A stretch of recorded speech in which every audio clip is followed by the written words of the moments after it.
para a aula de hoje. Vamos lá, que o tempo já não nos espera mais, tem muita coisa para ser falado ainda. Eu parei falando sobre, dando exemplo de uma criança que apresenta um certo tipo de dificuldade de aprendizagem, como eu falei a vocês, que dificuldade de aprendizagem para a psicopedagogia é considerado como um problema externo, né, para definir impedimentos que estão relacionados a problemas externos, né? Nesse caso que eu citei como exemplo, a criança ela estava apresentando sintomas, sinais de tristeza, medo, certo, na escola, e por isso ela foi levada ao profissional e teve diagnóstico de dificuldade de aprendizagem. Então, nesse caso, o que acontece? Na medida que ela passou por esse profissional e foi constatada essa dificuldade de aprendizagem, depois da investigação, né, de toda a análise, toda a observação que o profissional deve fazer com essa criança, né, foi constatado qual é a dificuldade dessa criança, né, e de imediato uma intervenção precisa ser feita. Precisa sentar com os pais dessa criança e ver se, a princípio, eles aceitam que seja feito um tratamento com eles, né?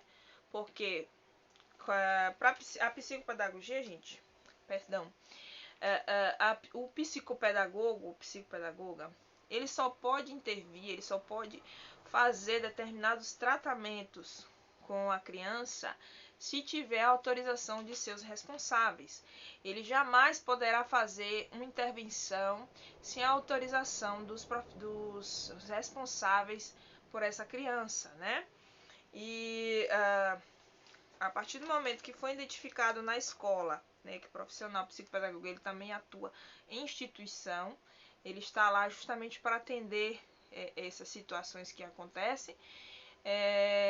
À medida que foi constatado isto com essa criança, depois de muitas análises e investigação, tem que se sentar com esse pai, tem que se sentar com essa mãe, com essa tia, com essa avó, e entender o que está acontecesse, conversar e tentar chegar a um consenso, para que venha cessar, né, essa situação, e que se eles quiserem, no caso dessa criança que os pais estavam brigando, se eles quiserem continuar brigando, que eles briguem, mas briguem longe da presença da criança, né, para que não cause aí, quem sabe, até um trauma, né, um trauma que é algo que infelizmente marca a vida de muitas crianças e elas levam para a vida toda. Ou seja, o trauma, gente, é uma experiência difícil que muitas pessoas passam na fase da infância e leva para a vida toda, e esse trauma muitas das vezes atrapalha a vida social, a vida amorosa, certo? A vida profissional, certo? Então precisa ser feita uma intervenção de imediato e tentar chegar a esse consenso, né? Conversar com os pais, porque o tratamento, gente, não envolve apenas a criança em si, né? O problema não está na criança, o problema está externo. Então, esse problema externo precisa ser resolvido. Então, esses pais precisam também fazer um tratamento, esses pais precisam fazer, se esforçar, na verdade, né? Eles precisam se esforçar para que esse tipo de situação venha chegar ao fim e não só eles venham ter uma vida melhor, mas também essa criança passe a desenvolver suas habilidades, né, e volte a aprender e volte a ser criança, como deve ser, né, e deixe de sentir, de apresentar esses sinais de tristeza e de medo que ela está apresentando na escola. Então tudo precisa ser conversado, tudo precisa ser muito bem esclarecido para esses pais, né? Porque, como eu falei, não sei se eu falei para vocês, mas geralmente eu sempre falo nas minhas apresentações que a aprendizagem ela só ocorre se tiver escola sociedade e família em comum acordo. Eles precisam trabalhar junto, eles precisam estar cada um desempenhando o seu papel como deve, para que haja uma melhor aprendizagem. Uma perfeita aprendizagem talvez não tem como, porque nós somos seres humanos e somos imperfeitos. A gente não consegue ser perfeito, porém a gente pode se esforçar para ser, né? O tempo todo, todos os dias, a gente consegue se esforçar para sermos perfeitos, né? Não quer dizer que a gente vai chegar a essa perfeição, mas a gente pode se esforçar. Então, se eu me tornei pai, se eu me tornei mãe, eu devo me esforçar para ser o melhor que eu puder ser para o meu filho, certo? E entender que certas atitudes minhas e certos comportamentos meus vão causar algo, uma experiência negativa ou positiva no meu filho ou na minha filha. Então você precisa ter esse entendimento, certo? Ser pai, ser mãe, vai muito além, gente, de só colocar uma criança no mundo. Então eu sei que nem todos que colocam a criança no mundo é pai, nem todos que colocam a criança no mundo é mãe. Então, mais independente de qualquer coisa, se você é pai, se você é mãe, se você é um profissional da educação, ou seja lá o que você é, ou que você queira ser, cuide daqueles que estão em volta de você. Cuide do seu filho, cuide dos seus alunos, cuide dos seus clientes, se você for empresário de algum ramo, enfim, cuide, né? A palavra cuidado é uma palavra muito forte, né? Que envolve também a questão do amor, prazer pelo que você faz, certo? Mudando de assunto, vamos voltando aí para nosso tema, nossos assuntos. Eu estava citando um exemplo de uma criança com dificuldade de aprendizado. Eu espero que tenha ficado claro para vocês que a dificuldade ela vem de fora para dentro. Agora a gente vai falar, né, recapitular conceitos sobre distúrbio, certo? Deixa eu ver aqui, eu acredito que eu deixei aqui aberto o conceito de distúrbio. Deixa eu ver aqui. Aqui. Distúrbio. Ó, preste bem atenção nesse conceito. Distúrbio, algo que atrapalha, perturbação, defeito, desajuste. Vocês já entenderam que distúrbio significa isso. E quando falamos em distúrbio de aprendizagem, para a psicopedagogia, distúrbio, né, para a psicopedagogia, para a ciência, vamos dizer assim, é algo que acontece com os seres humanos que está tendo um desajuste no funcionamento de algum órgão ou de algum sistema. Você sabe que o nosso corpo humano é composto por diversos sistemas, certo? Nosso corpo humano é composto por diversos sistemas, órgãos que precisam funcionar todos os dias, né? Precisa do combustível certo, como uma alimentação balanceada, né? Beber bastante água, bastante líquido, estar sempre se hidratando, dentre outras coisas que a gente precisa fazer. Então, quando se fala no distúrbio, nós queremos dizer o seguinte, pelo meu entendimento: distúrbio nada mais é do que quando um órgão ou um sistema nosso, após investigação, após exame, é constatado que esse sistema ou esse órgão não está funcionando como se deveria funcionar, está com defeito, está havendo uma disfunção. Ou seja, disfunção, como eu falei para você, não sei se vou ter aqui esse conceito, deixa eu falar aqui o que é disfunção. Acho que eu não sei se eu coloquei aqui o que é disfunção. Ah, tá aqui. Disfunção é um distúrbio da função de um órgão. é um funcionamento anormal, ou seja, o distúrbio ele causa esse funcionamento anormal de um órgão ou de um sistema no nosso corpo. Né? No caso da questão da aprendizagem, esse distúrbio ocorre no cérebro. Claro que existem outros tipos de distúrbio que ocorrem no corpo inteiro. Pode ocorrer um distúrbio no intestino, pode ocorrer um distúrbio nos batimentos cardíacos, né? Causando aí a questão da pressão arterial elevada ou baixa.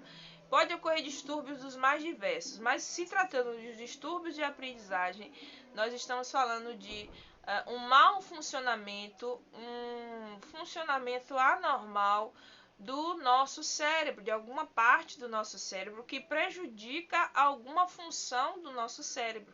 Você sabe que o nosso cérebro tem várias partes, diversas partes, e muitas dessas partes já tem vários estudos mostrando para que essa parte serve. Eu não sei se vai dar tempo, deixa eu ver aqui. Acho que dá tempo, sim. Vou mostrar para vocês algumas dessas funções que também é importante vocês conhecerem. Deixa eu ver aqui, só um instante. Aqui. Deixa eu ver se está bem claro aqui para vocês. Coloquei o dedo na frente. Era só um instantinho. Acho que esse aqui tá legal. Esse aqui tá legal. Não sei se dá pra ver. Essas são as áreas mais comuns, as mais faladas, né? Mas existem outras dos entes. Porque o nosso cérebro é composto por áreas e sub-áreas das mais diversas, com cada uma com uma função diferente. Certo? Funções relacionadas à coordenação motora, né? Os movimentos do nosso corpo. Funções que estão relacionadas com a questão do conhecimento, ou seja, tudo que é processado, tudo que é guardado na nossa cabecinha, né, na nossa memória, ela tem um processamento, ela tem um momento aí que ocorre dentro do nosso cérebro, dessa parte, né, que geralmente é aqui na frente, né, que é a área frontal do nosso cérebro humano, que ela está relacionada aí, ó. Não sei se vocês estão conseguindo ver. Deixa eu ver se eu levo mais pro ladinho. Aqui, ó. Área frontal. Região da testa. Funções, estratégia, movimento e abstração.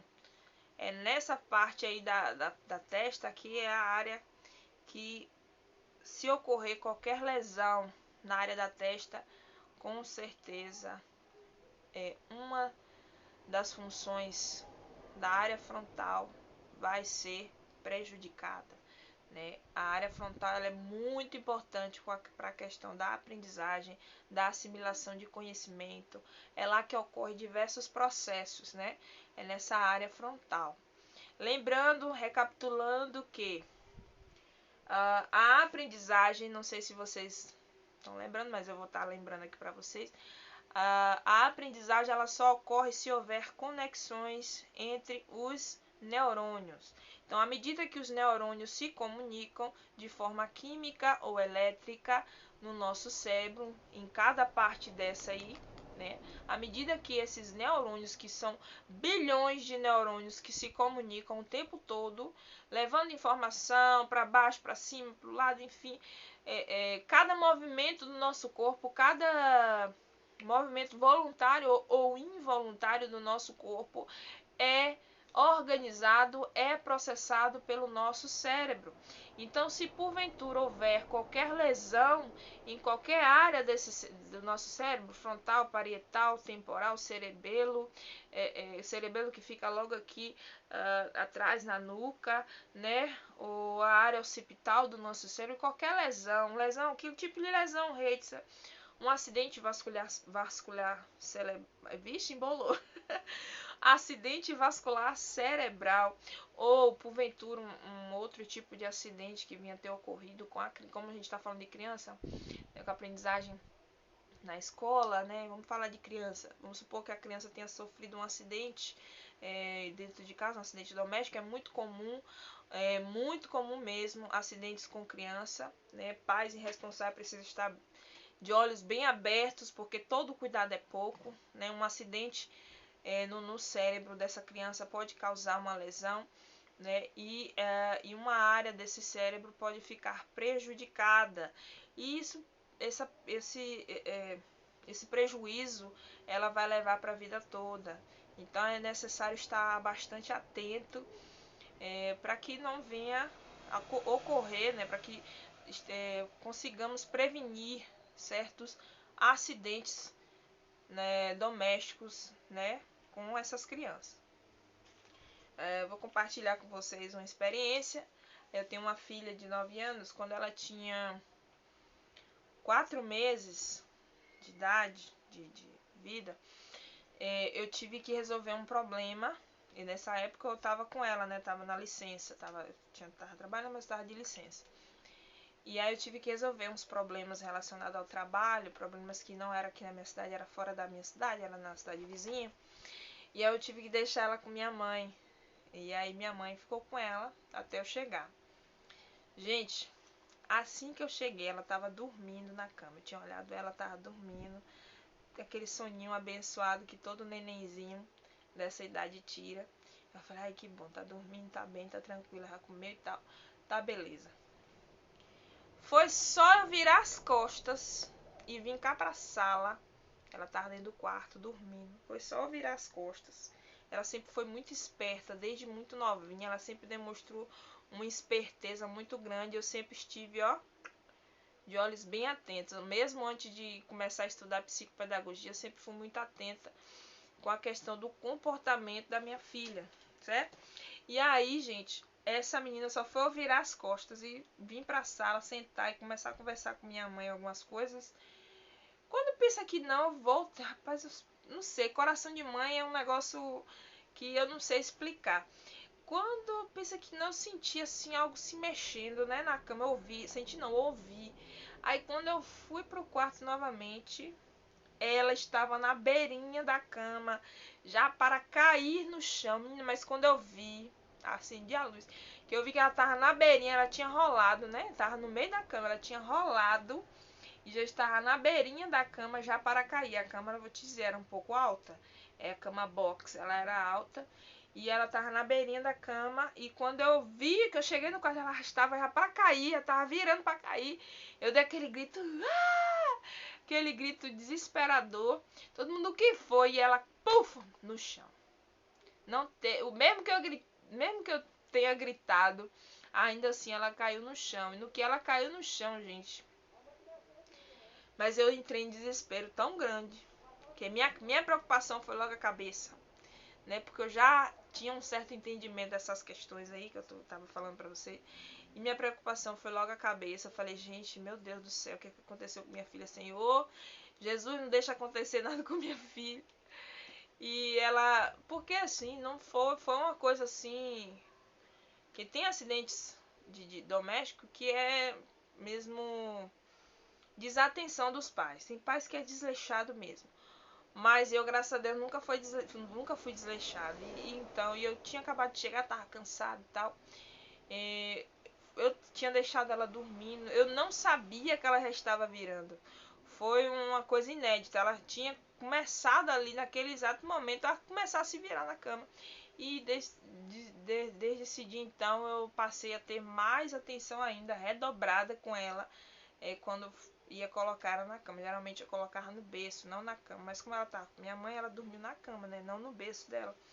E, gente, isso me deixou bem preocupada. Mas graças a Deus, eu, né, com base no desenvolvimento dela aí, nas outras, na idade, né? Com a idade dela, até chegar a idade que ela tá, 9 anos, eu sempre tive observando os comportamentos e percebi que, graças a Deus, não houve nenhuma lesão de nenhuma parte do cérebro, embora o cérebro estava aberto, porque ela estava com a moleira aberta, né? Graças a Deus não aconteceu nada de grave, graças a Deus. Mas há momentos que acontece esse tipo de coisa, né? Que não tem, os pais vão enfrentar aí essa luta com essa criança que sofreu esse acidente, essa lesão no cérebro.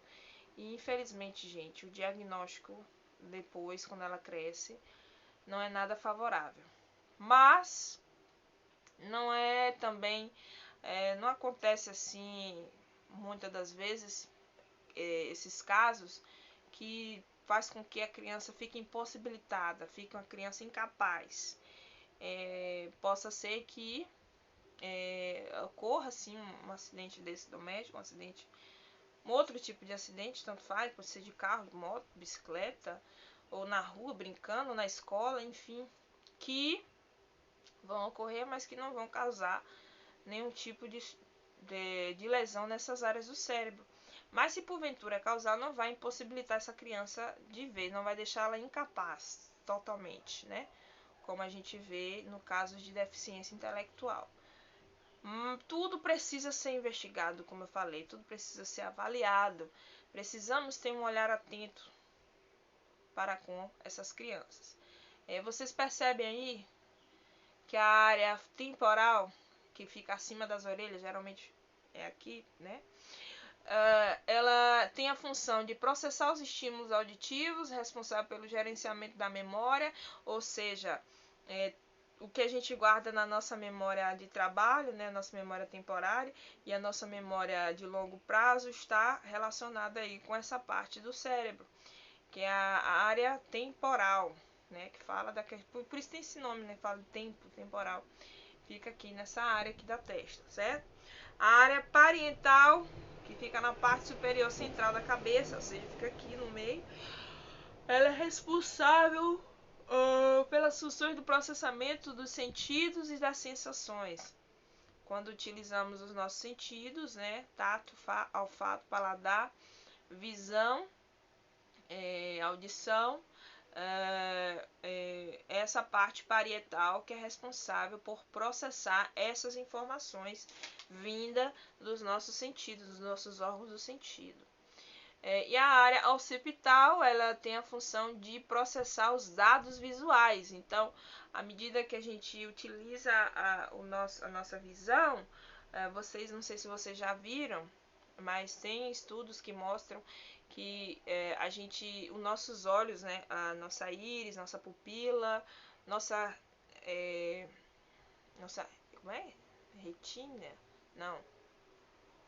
Nossos olhos, vamos dizer assim, é melhor, vamos dizer assim.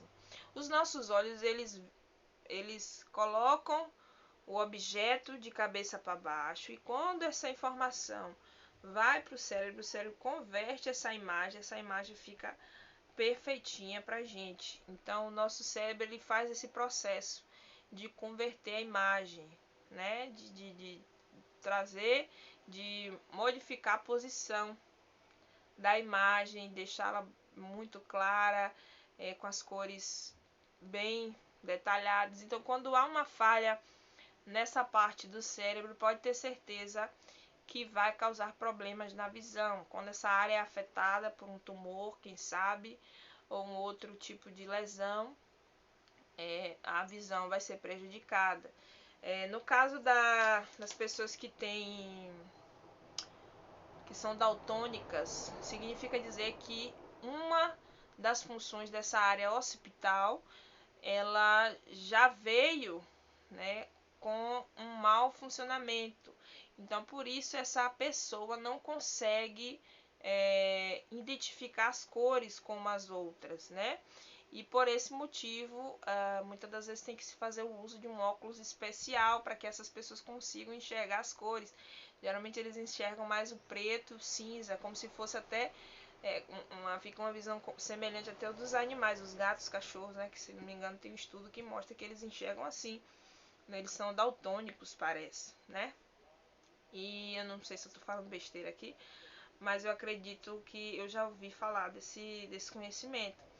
E aí também temos a área abaixo do lobo occipital, que tem a função responsável pela manutenção das funções motoras. Então, é no cerebelo que ocorre o processamento das funções motoras. Uma lesão nessa área aí do cerebelo, ela causa problemas no nosso órgão do sentido, o tato, né? E nas funções mesmo de movimentar os braços, pernas, pescoço, o corpo, né? Então, uma lesão nessa área do cerebelo causa causa prejuízos aos movimentos do corpo, certo? Se eu não me engano, gente, tem um estudo também que mostra que quando a gente roda, fica rodando em círculo, assim, né, girando, é como se essa parte do nosso cérebro do cerebelo fosse sacudida, né? E quando ela é sacudida, causa o que? Tontura. Quando a gente pega um copo com água e sacode a água dentro, o que acontece? A água vai ficando turva, né? Vai se movimentando ali, e depois quando a gente para o copo ela ainda gira um pouquinho. Então é como se acontecesse isso com essa parte do nosso cérebro. Ela se mexe, fica... Então causa confusão, é como se causasse confusão, não só nessa parte, como nas outras também, mas essa em específico, porque é relacionada pelos nossos movimentos. Por isso que a gente tem, quando a gente fazia muito isso, né? Eu mesmo fazia direto quando era criança. E até, às vezes até fazia na escola também, mas eu parei mais com isso, porque isso também pode, sei lá, causar um problema futuro, então eu prefiro não fazer mais. Mas a gente sabe que quando a gente gira, né, quando a gente fica girando, bagunça essa parte aí, essa comunicação dos neurônios aí nessa área do cérebro, e causa tontura, causa mal-estar, e a gente acaba o quê? Perdendo toda a nossa coordenação motora por alguns instantes e acaba caindo, dando de cara no chão. Sim, agora mudando de assunto, que a gente não veio aqui para falar dessa parte da neurociência, da neurologia, que eu particularmente sou apaixonada, a gente veio para falar da dificuldade de aprendizagem. Vamos voltar para os nossos assuntos, tá certo? Mais uma vez, perdão se eu estiver falando alguma besteira, mas, gente, como eu falei para vocês, eu ainda não sou nenhuma profissional, eu apenas sou curiosa e busco informação e estudo o que eu posso, né? Vejo quais os assuntos que me interessam, estudo e investigo e aprendo, e tô aqui com vocês para a gente bater esse papo que eu chamo de papo psicopedagógico, para que vocês interajam de alguma forma. Por isso que eu peço também os comentários de vocês aí abaixo do vídeo, tá bom?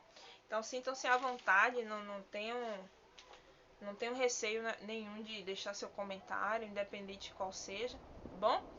E me ajudem, porque não vai ficar só nessas aulas. Se ficar bom, vou estar dando mais 6 aulas aí. É 6?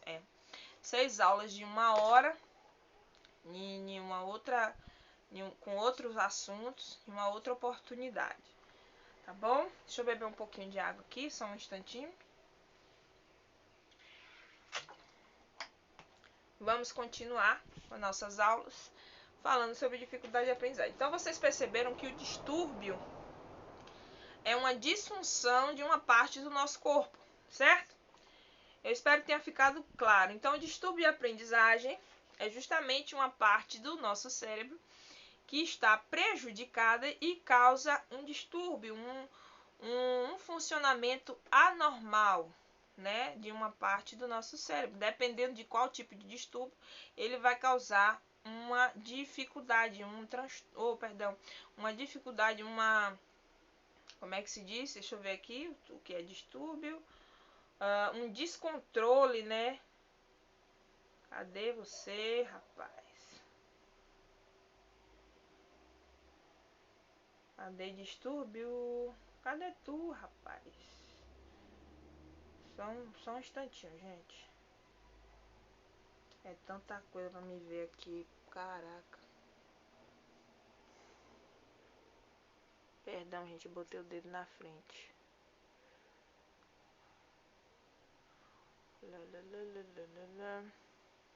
Gente. Parece que saiu daqui. Aqui. Não, acho que nem aqui, não.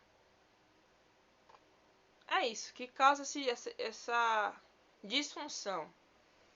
Esse mau funcionamento de alguma região do nosso cérebro, causando distúrbio, certo? Agora que fique bem claro, vamos rever agora o conceito sobre transtorno. Olha ali, ó. Definição de transtorno, parte do significado do verbo parte do significado do verbo de origem transtornar, né, que se refere à inversão da ordem regular ou natural das coisas.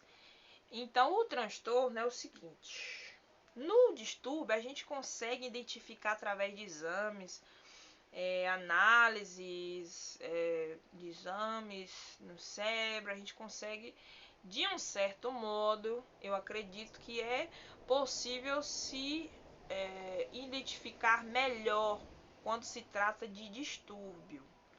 Certo? Por quê? Porque o distúrbio, como eu falei, é um mau funcionamento de uma parte do cérebro. É como se uma parte do nosso cérebro não tivesse se formado como se deveria se formar, causando aí um certo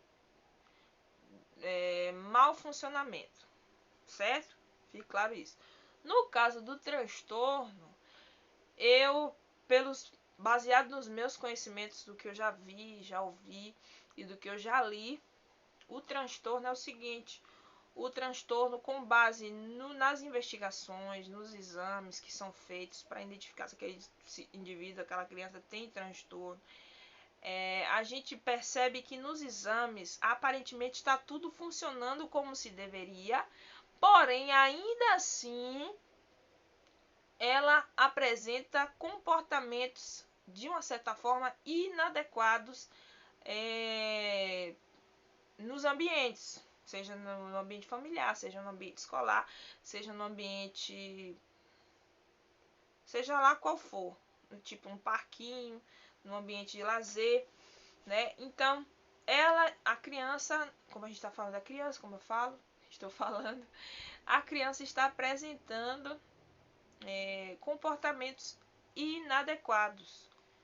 Então, logo após o diagnóstico, se realmente é um transtorno, o transtorno não tem como a gente dizer no exame, no estudo do cérebro dessa criança, que ela tem transtorno. A gente vai dar o diagnóstico com base nos sinais que a gente está fazendo observação já há um tempo. Porque, como eu falei para vocês, o diagnóstico não é algo que a gente dá de um dia para o outro, né? Não é algo assim que a gente consegue, tipo, identificar aquele problema observando hoje na criança e amanhã já tem um diagnóstico. Não é assim, demora tempo, né? E cada criança, cada ser, cada indivíduo vai apresentar sintomas semelhantes e também sintomas diferentes. Por isso que cada caso é um caso e precisa ser estudado.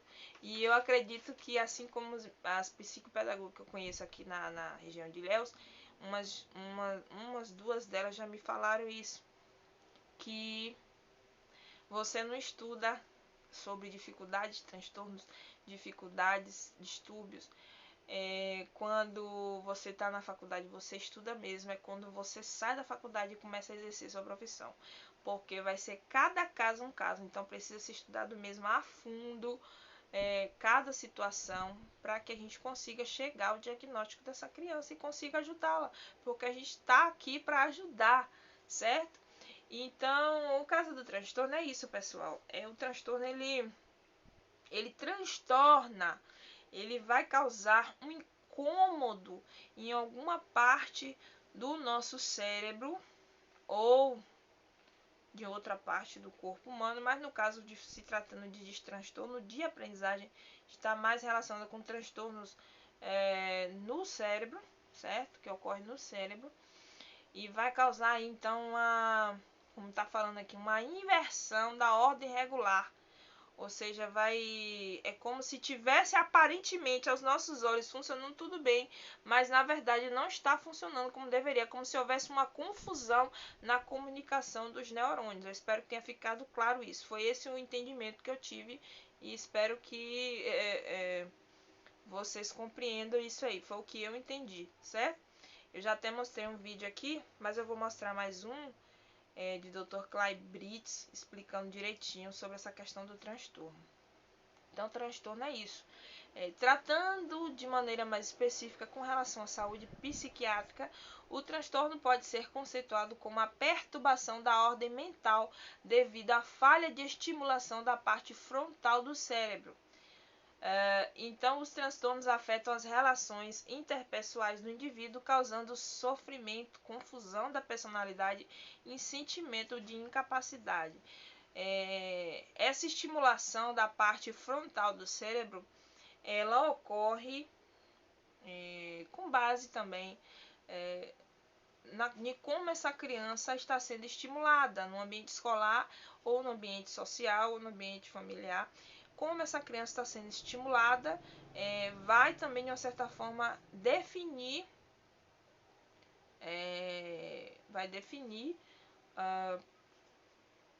certos comportamentos que ela vem apresentar, certo?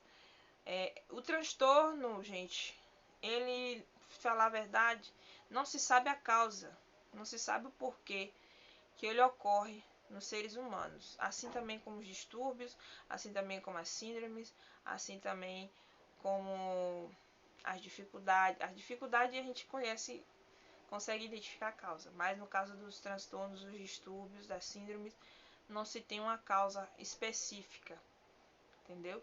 Mas a gente sabe que todos eles causam situações bastante desagradáveis, certo? Então, por isso que é importante fazer uma investigação precoce para que chegue a um diagnóstico precoce e consigamos fazer um tratamento aí com essa criança o quanto antes, para que venha dar a oportunidade a ela de ter uma qualidade de vida melhor e melhorar essa questão do processo de aprendizagem, que é algo super, hiper, mega importante para elas, porque, como eu falei, vai trazer uma autonomia, vai trazer uma independência, vai trazer um engajamento, vai trazer um bem-estar geral na vida dessa criança, na vida da família, enfim, porque eu imagino que deve ser muito complicado quando se recebe a notícia de um problema de dificuldade de aprendizagem, ou de transtorno, ou de distúrbio, de síndrome,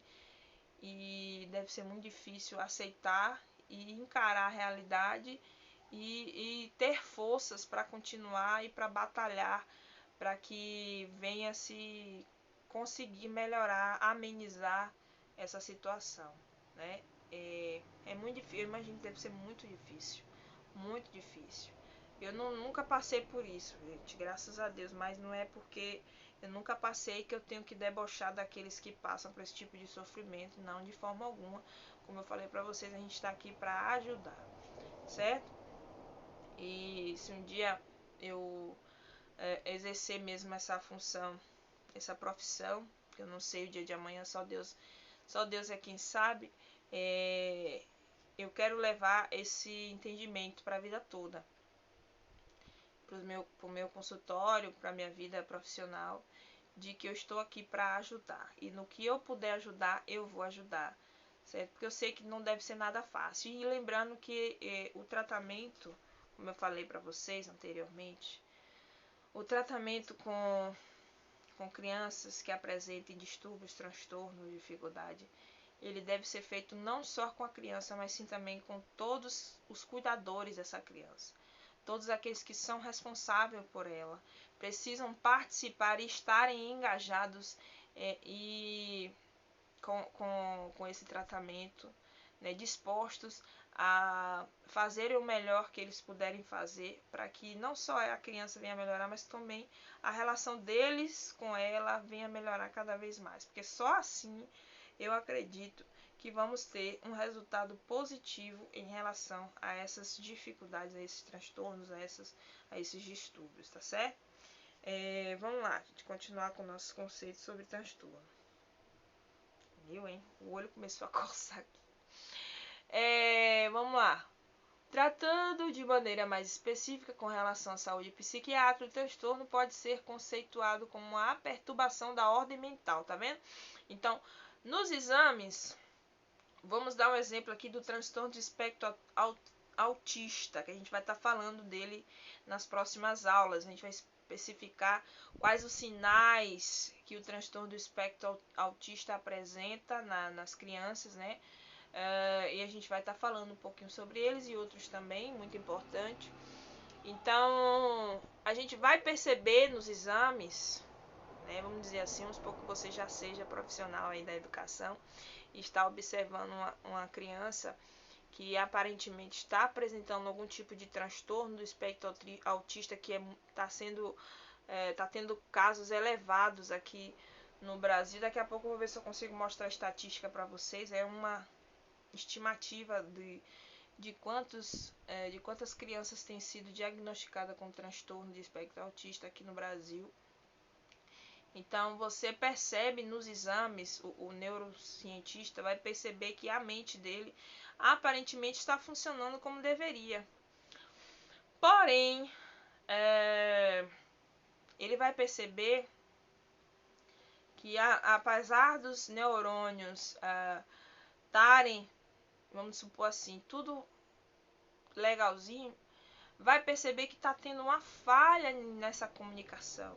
Então, essa falha na comunicação dos neurônios, que leva à aprendizagem do indivíduo, é que vai causar essa perturbação, essa confusão. É como se você tivesse na sua mão fios de eletricidade desencapados, um conectando com o outro, negativo, positivo e tal, tudo ali bagunçado, e dá aquele, sabe?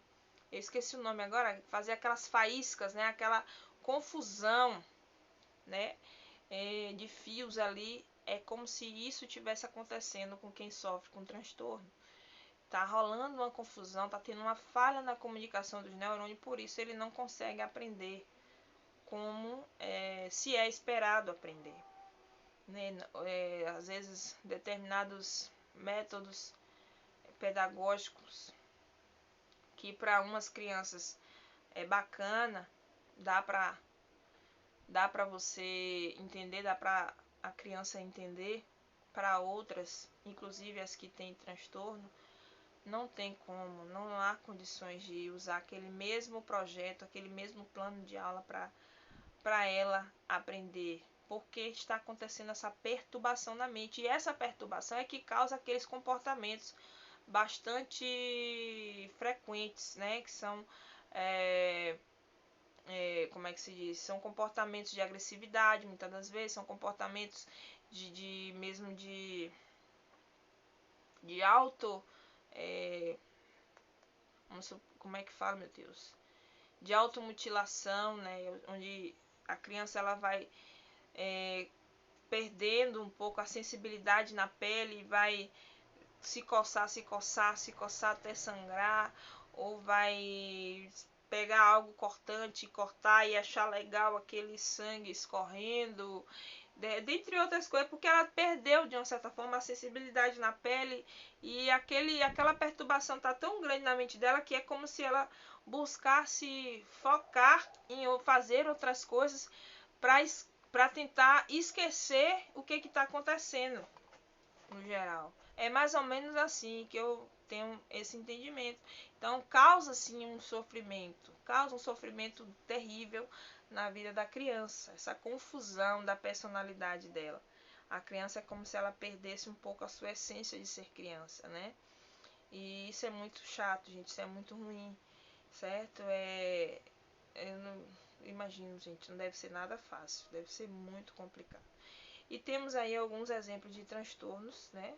O transtorno obsessivo compulsivo, muito difícil, que eu vou ver se eu consigo colocar um vídeo para vocês. Temos o transtorno de déficit de atenção, TDAH, né? Que tem um transtorno de déficit de atenção e tem um transtorno de déficit de atenção e hiperatividade, que é o TDAH. Tem um transtorno de bipolaridade, tem a questão da depressão também, que é considerado um transtorno terrível, atingindo aí milhares de famílias, milhares de pessoas no mundo todo, e dentre outros transtornos, né? Mas se tratando dos de dificuldades, os mais comuns são esses aqui, ó. TOC, TDAH e o transtorno, o TOD, né? Transtorno opositivo desafiador, tem ele também. E tem o transtorno de espectro autista, certo? Que é o famoso autismo, né? Então, esses transtornos, gente, são bastante, quando a criança recebe esse diagnóstico, deve ser muito difícil de se digerir essa informação, né? Essa nova realidade que essas famílias vão estar passando. Mas é isso, estamos aqui para ajudá-lo, né? A gente agora vai estar falando sobre os tipos mais comuns de transtorno. Eu espero que tenha ficado claro sobre os tipos. Deixa eu ver aqui quanto tempo a gente já tem. Já tá na hora de encerrar esse vídeo. Então, a gente vai estar falando sobre os tipos mais comuns de transtorno, de distúrbios, tipos mais comuns também de dificuldades de aprendizagem. O tema do curso é dificuldades de aprendizagem na escola. Como eu disse a vocês, a dificuldade é um problema externo que prejudica a criança internamente, trazendo dificuldade, trazendo prejuízo ao que ela precisa aprender, certo? Ou seja, algo mais brando, algo que para nós, né, futuros pedagogo, seja qual for a área, é mais fácil de se resolver. Porque quando se trata de um distúrbio, vou te dizer, viu? Nos livros, nos artigos que eu li, não tem remédio. Perdão, não tem remédio não tem cura. Mas há uma forma de remediar, sim. Há remédios que são paliativos para que esses sintomas que as crianças muitas das vezes vão estar sentindo, né? E sinais, comportamentos agressivos e diversos comportamentos inadequados, eles vão amenizar, vão se tornar menos frequentes com alguns tipos de medicações que somente os especialistas nessa questão podem estar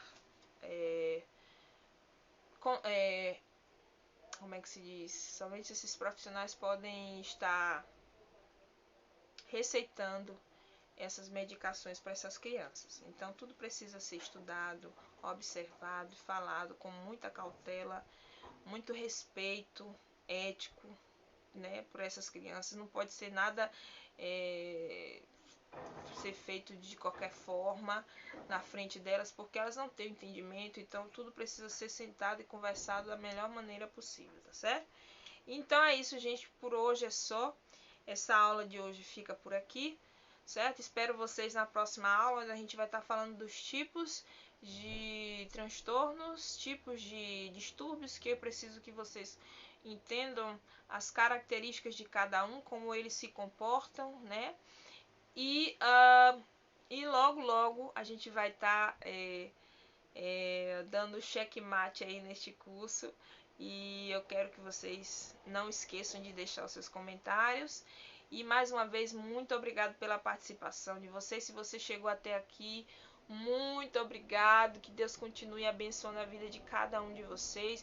Me perdoe pela confusão nas palavras. É porque, como eu falei para vocês, eu gosto mais daquele momento de conversa cara a cara, né? No pessoal mesmo, ou no presencial. Eu gosto desse momento assim, presencial. Mas a gente também tem que procurar se adaptar a outras maneiras de aprender, de conhecer, enfim. É isso. Até breve. Espero vocês na próxima aula, tá? Beijo, fique para a próxima aula.